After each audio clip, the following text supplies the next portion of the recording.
दोस्तों, एक बात बताओ, आपने कब लास्ट बार खुद से कोई कोड लिखा था? बिना चैट जीपीटी या किसी एआई टूल के हेल्प के? हाँ, सोच रहे हो ना? आजकल कोडिंग के लिए चैट जीपीटी इतना पॉपुलर हो गया है कि हम अपनी सेल्फ कोडिंग की आदत ही भूलते जा रहे हैं। लेकिन क्या ये सच में एक प्रॉब्लम है? या फिर ये एक नया तरीका है कोडिंग सीखने का? इस वीडियो में हम इस टॉपिक को डीप डाइव करेंगे, तो एंड तक बने रहना और चलो शुरू करते हैं।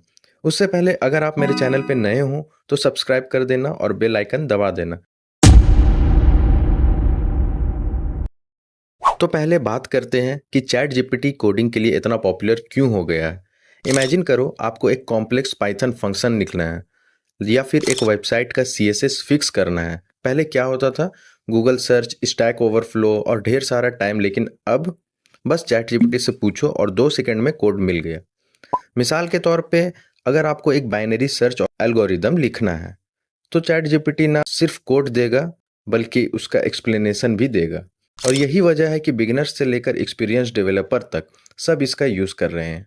एक सर्वे के मुताबिक 2024 में 70% से ज़्यादा डेवलपर्स ने कहा कि वो एआई टूल्स को कोडिंग के लिए रेगुलरली यूज़ करते हैं। मतलब ये ट्रेंड अब एक रिवॉल्यूशन बन चुका है। लेकिन यहाँ एक कैच है। जब हम हर छोटी मोटी प्रॉब्लम के लिए चैट जीपीटी पे डिपेंड करते हैं, तो क्या हम अपनी प्रॉब्लम सॉल्विंग स्किल्स को वीकेंड तो नहीं कर रहे हैं? चलो इस पे थोड़ी और बात करते हैं। दोस्तों, कोडिंग सिर्फ लाइन्स ऑफ कोड लिखना नहीं है। ये एक आर्ट है, एक स्किल है जो आपके ब्रेन को ट्रेन करता है। जब आप खुद से कोड लिखते हो तो आपकी लॉजिकल थिंकिंग शार्प होती है, प्रॉब्लम सॉल्विंग बेटर होती है और आपके कॉन्फिडेंस का क्या कहना। लेकिन जब हम चैट जीपीटी पे ज़्यादा डिपेंड करते हैं, तो ये स्किल्स धीरे धीरे रस्ट होने लगती है। एक एग्जाम्पल से समझते हैं। मान लो आपको एक बग फिक्स करना है और आप डायरेक्टली चैट जीपीटी से कोड मांग लेते हो। कोड तो मिल गया, लेकिन आपको समझ नहीं आया कि वो बग क्यों आया या उसका लॉजिक क्या था। अब अगले प्रोजेक्ट में वही बग दोबारा आया, तो आप फिर स्टक हो जाओगे। और एक बड़ी बात, जब आप जॉब इंटरव्यूज के लिए जाते हो तो वहाँ चैट जीपीटी अलाउड नहीं होता है। ये तो सबको पता है। सो इंटरव्यूअर्स आपकी प्रॉब्लम सॉल्विंग एबिलिटी देखते हैं, ना कि आप कितनी जल्दी कॉपी पेस्ट कर सकते हो।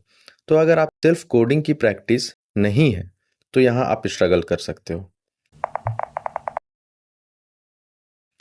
अब सवाल यह है कि क्या चैट जीपीटी को बिल्कुल यूज़ नहीं करना चाहिए? अरे नहीं दोस्तों, चैट जीपीटी एक पावरफुल टूल है, लेकिन इसे सही तरीके से यूज़ करना इम्पॉर्टेंट है। तो यहाँ कुछ टिप्स हैं जो आपकी कोडिंग स्किल्स को इम्प्रूव भी करेंगी और चैट जीपीटी का भी फ़ायदा उठाएगी। सबसे पहला, पहले खुद ट्राई करो। कोई प्रॉब्लम आई, पहले 10-15 मिनट खुद से ट्राई करो। लॉजिक सोचो, स्यूडो कोड लिखो और फिर कोड करो। अगर स्टक हो तब चैट जीपीटी से हिंट लो, पूरा कोड नहीं। दूसरा, कोड समझो, कॉपी मत करो। जब चैट जीपीटी आपको कोड दे, तो उसे समझो, हर लाइन का लॉजिक क्या है, क्यों काम कर रहा है, ये जानो। इससे आपकी लर्निंग बढ़ेगी। एक्सपेरिमेंट करो। चैट जीपीटी से कोड लेने के बाद उसमें चेंजेस करो, नया फीचर ऐड करो या डिफरेंट अप्रोच ट्राई करो। ये आपकी क्रिएटिविटी बूस्ट करेगा। फोर्थ, छोटी प्रॉब्लम्स के लिए अवॉइड करो। सिंटैक्स एरर्स या बेसिक लूप्स के लिए चैट जीपीटी मत खोलो। ये छोटी चीज़ें आपकी मसल मेमोरी के लिए इंपॉर्टेंट है।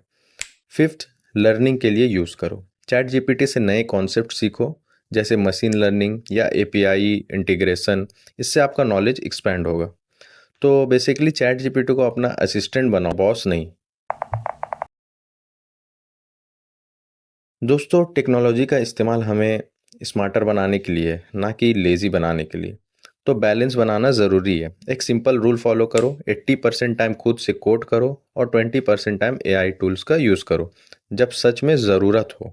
एक और टिप, कोडिंग चैलेंजेस करो, वेबसाइट्स जैसे लीड कोड, हैकर रैंक या कोड फोर्सेस, ये इन सब पे डेली एक प्रॉब्लम सॉल्व करो बिना एआई के।